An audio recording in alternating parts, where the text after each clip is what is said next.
झूठे लेना झूठे देना, झूठे भोजन झूठ चबेना, अब बोल ही मधुर बचन जिमि मोरा, खा ही महा अति हृदय कठोरा।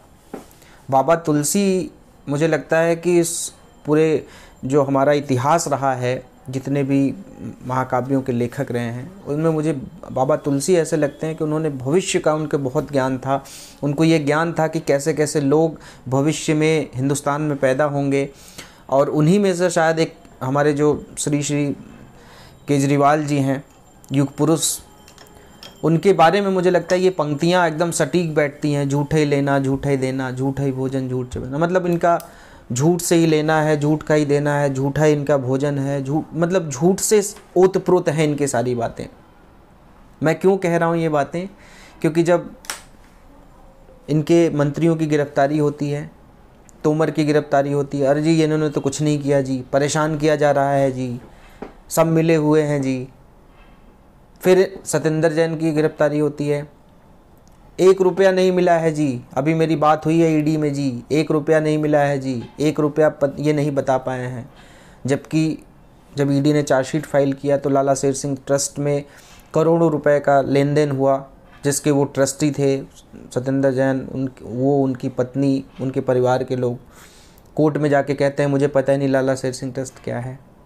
बात आती है मनीष सिसोदिया, सबसे खास सिपा सलार, जिनके कंधे पर सारी बंदूक रख के चलाई जाती थी। मनीष तो ईमानदार है जी, कट्टर ईमानदार है जी।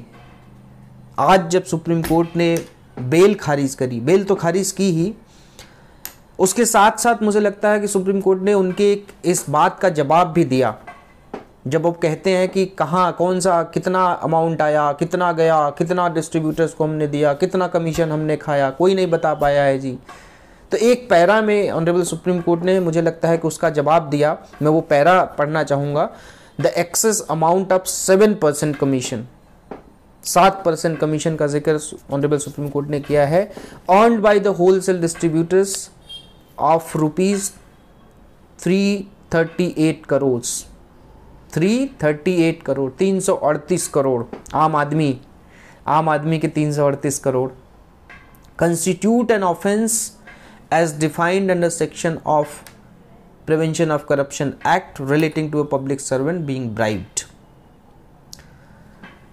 The amounts was earned by the wholesale distributor in a span of 10 months. This figure cannot be disputed or challenged. ये भी इन्होंने लिखा सुप्रीम कोर्ट ने कि this figure cannot be disputed or challenged. Thus, the new excise policy was meant to give windfall gains to select few wholesale distributors who in turn had agreed to give kickbacks or bribes. बहुत ही clearly honourable supreme court ने लिखा कि 7% का जो commission extra amount कुछ selected distributor को दिया गया, वो वापस इनको ब्राइब के रूप में जो भी लोग जा रहे हैं, अभी ये सत्येंद्र जैन गए, सिसोदिया जी गए, अभी एक बड़बोले नेता जो टिकट ब्लैक किया करते थे अब दारू ब्लैक करने लगे, संजय सिंह जी गए हैं, अभी और 1-2 लोग जाएंगे। बड़ा नेक्सस है। लेकिन मुझे लगता है कि ऑनरेबल सुप्रीम कोर्ट की ये टिप्पणी, ये पैराग्राफ, जो पैरा ऑनरेबल सुप्रीम कोर्ट ने ये लिखा इस जजमेंट को लिखते हुए, वो बहुत ही अहम रखता है कि आप जो सवालों का जवाब पूछ रहे थे, कितना आया कितना गया, तो 338 करोड़ कम से कम, ये ऑनरेबल सुप्रीम कोर्ट ने यह भी लिखा कि it can not be disputed, मतलब ये अग्रीड अमाउंट है, it can not be disputed. तो ये आम आदमी का चोला ओढ़ के चलते थे, 338 करोड़ का ये घोटाला जो हुआ है, इसके एवज में। और ऑनरेबल सुप्रीम कोर्ट ने यह भी बोला है कि अगले 3 महीने तक आप कोई बेल अप्लाई नहीं कर सकते, 6 महीने तक हालांकि ट्रायल कंक्लूड करने के लिए भी बोला है।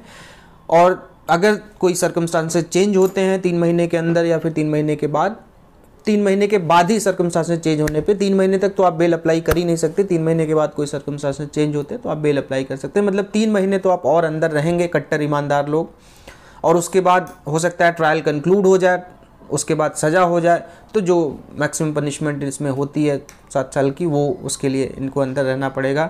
तो कट्टर ईमानदार महोदय, थोड़ी सी शर्म करिए, कम से कम देश की जनता को ठगना बंद करिए, और जो ऑनरेबल कोर्ट्स टिप्पणियाँ कर रही हैं उन पर ध्यान दीजिए। अब भी वक्त है, अपने लोगों को, आपने अगर कुछ गलत किया है तो उसको जनता के सामने रखिए, आज के सेशन में बस इतना ही। धन्यवाद। जय हिंद।